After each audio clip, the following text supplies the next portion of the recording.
Reality of nature. Nature has lavishly bestowed its treasures through colors, flavors, fragrances, which is quite impossible to be replaced by anything artificial. গলির মোড়ে একটা গাছ দাঁড়িয়ে, গাছ না গাছের প্রেতচ্ছায়া, আঁকা বাঁকা শুকনো কতগুলো কাঠের কঙ্কাল, শূন্যের দিকে এলোমেলো তুলে দেওয়া রুক্ষ, রুষ্ট, রিক্ত, জীর্ণ, লতা নেই, পাতা নেই, ছায়া নেই, ছাল বাকল নেই, নেই কোথাও এক আঁচড় সবুজের প্রতিশ্রুতি, এক বিন্দু সরসের সম্ভাবনা। ওই পথ দিয়ে জরুরি দরকারে যাচ্ছিলাম ট্যাক্সি করে। ড্রাইভার বললে, ওদিকে যাবো না, দেখছেন না ছন্ন ছাড়া কটা বেকার ছোকরা রাস্তার মাঝখানে দাঁড়িয়ে আড্ডা দিচ্ছে, চোঙা প্যান্ট, চোখা জুতো, রোখা মেজাজ, ঠোকা কপাল। ওখান দিয়ে গেলে গাড়ি থামিয়ে লিফট চাইবে, বলবে হাওয়া খাওয়ান। কারা ওরা? চেনেন না ওদের? ওরা বিরাট এক নৈরাজ্যের এক নৈরাজ্যের বাসিন্দে। ওদের কিছু নেই, থিত নেই, ভিত নেই, রীতি নেই, নীতি নেই, আইন নেই, কানুন নেই, বিনয় নেই, ভদ্রতা নেই, শীলতা শালীনতা নেই। ঘেঁষবেন না ওদের কাছে। কেন নেই? ওরা যে নৈরাজ্যের বাসিন্দে। ওদের জন্য কলেজে সিট নেই, অফিসে চাকরি নেই, কারখানায় কাজ নেই, ট্রামে বাসে জায়গা নেই, মেলায় খেলায় টিকিট নেই, হাসপাতালে বেড নেই, বাড়িতে ঘর নেই, খেলবার মাঠ নেই, প্রেরণা জাগানো প্রেম নেই, অনুসরণ করবার নেতা নেই, ওদের প্রতি সম্ভাষণে কারো দরদ নেই। ঘরে বাইরে উদাহরণ যে আছে তা ক্ষুধাহরণের, সুধাক্ষরণের উদাহরণ নয়, তা সুধাহরণের, ক্ষুধা ভরণের উদাহরণ। শুধু নিজের কোলের দিকে ঝোলটানা। এক ছিল মধ্যবিত্ত বাড়ির এক চিলটে ফালতু একটা রক, তাও দিয়েছিল পাট করে। তাই এখন ওরা পথে এসে দাঁড়িয়েছে সড়কের মাঝখানে। কোত্থেকে আসছে সেই অতীতের স্মৃতি নেই, কোথায় দাঁড়িয়ে আছে সেই বর্তমানের গতি নেই, কোথায় চলেছে নেই সেই ভবিষ্যতের ঠিকানা।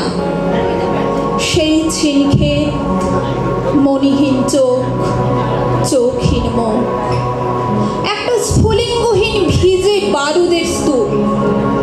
আমি বললাম না, ওখান দিয়েই যাব, ওখান দিয়েই আমার শর্টকাট। ওদের কাছাকাছি হতেই মুখ বাড়িয়ে জিজ্ঞেস করলো, তোমাদের ট্যাক্সি লাগবে? লিফট চাই? আরে এ তো ট্যাক্সি লে হালুয়া। সল্লাসে চেঁচিয়ে উঠলো ছোকরারা, সিটি দিয়ে উঠলো, পেয়ে গেছি, চল মানুষের বেলঘরিয়া। তিনটে ছোকরা উঠে পড়লো ট্যাক্সিতে, একজন ড্রাইভারের পাশে, দুজন পেছনের সিটে। আমি বললুম, কত যাবেন? এই কাছেই, ওই দেখতে পাচ্ছেন না ভিড়? সিনেমা না, জলসা না, নয় কোনো ফিল্মি তারকার অভ্যর্থনা। একটা নিরীহ লোক গাড়ি চাপা পড়েছে, চাপা দিয়ে গাড়িটা উঠাও। আমাদের দলের কয়েকজন গাড়িটার পিছে ধাওয়া করেছে, আমরা একটা খালি ট্যাক্সি খুঁজছি। কে সেই লোক? একটা বেওয়ারিশ ভিখিরি, রক্তে মাংসের দলা পাকিয়ে গেছে। ওর কেউ নেই, কিছু নেই। শোবার জন্য ফুটপাত আছে তো মাথার উপরে ছাদ নেই। ভিক্ষার জন্য পাত্র একটা আছে তো তার মধ্যে প্রকাণ্ড একটা ফুটো। রক্তে মাখামাখি সেই দলা পাকানো ভিখিরিকে ওরা মাজা গোলা করে ট্যাক্সিতে তুলে দিল।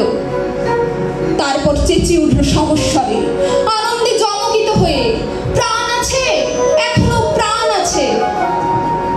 রক্তের দাগ থেকে আমার ভদ্রতা ও শালীনতাকে বাঁচাতে আমি নেমে পড়লাম তাড়াতাড়ি।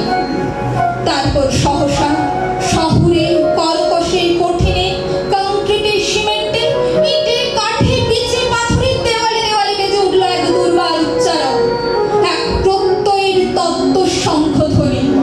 প্রাণ আছে, এখনো প্রাণ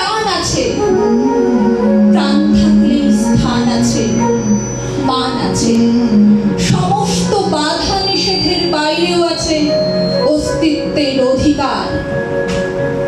ফিরে আসতেই দেখি গলির মোড়ে সেই গাছের সমস্ত শুকনো বৈরাগ্য বিদীর্ণ করে বেরিয়ে পড়েছে হাজার হাজার সোনালি কচি পাতা।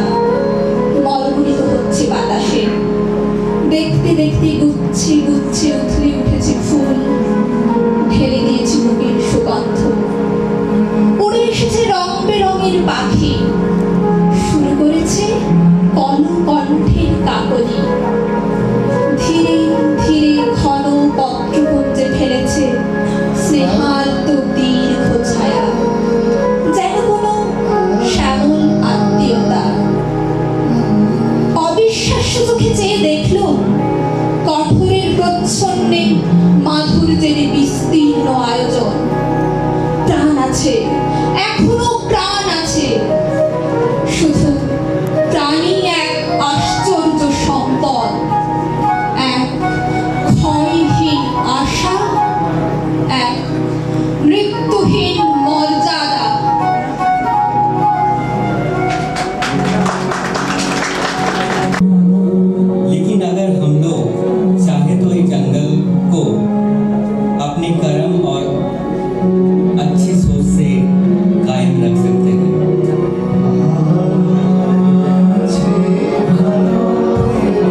আমি মধুমিতা। আমি অর্ণব। আমি সাহিত্য। আমি সৌম্য।